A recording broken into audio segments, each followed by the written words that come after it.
Siūrskiai žino tokį kino menininką Dexterį Fletcherį. Dexterį Fletcherį. Kur čia vardas, kur čia pavardė?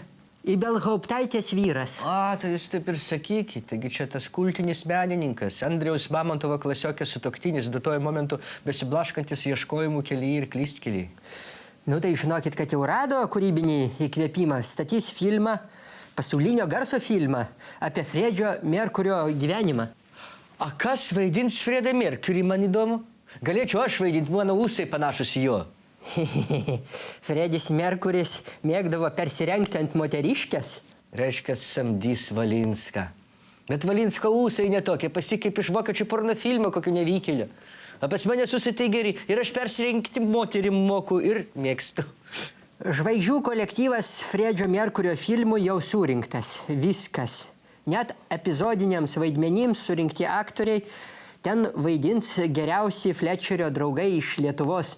Juozas Statkevičius, Andrius Mamontovas ir Dalia Ibelhauptaitė. Jums vietos ten. Tai, o ką jie vaidins? Nejaugi Kvynų muzikantus. Taigi, sakiau, epizodiniai vaidmenys. Tai Anys vaidins šitos Fredžio Merkurio draugus per baliukus. Ir turės būti visi persirengę, ant moteriškių. Eik tu savo. Tai reiškiasi persirengs ir pati Dalia Ibelhauptaitė? O kas čia tokio? Čiagi kinas. Jeigu jūs persirengėte moterim, tai jūs netampat nuo to automatiškai moteriškė. Vat jūs, daug kartų esat vaidinęs Hitlerį, bet nuo to Führerių netapot?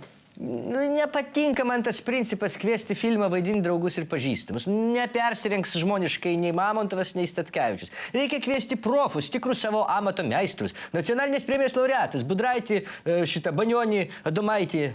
Jo. Tokio amžiaus moterų Fredis Merkuris pas save į balius nekviesdavo. Einu gal parepetuosiu su Dulkiu Siurbliu, gal Fletcheris, Mamontovičeris, Fletcheris pastebės mane.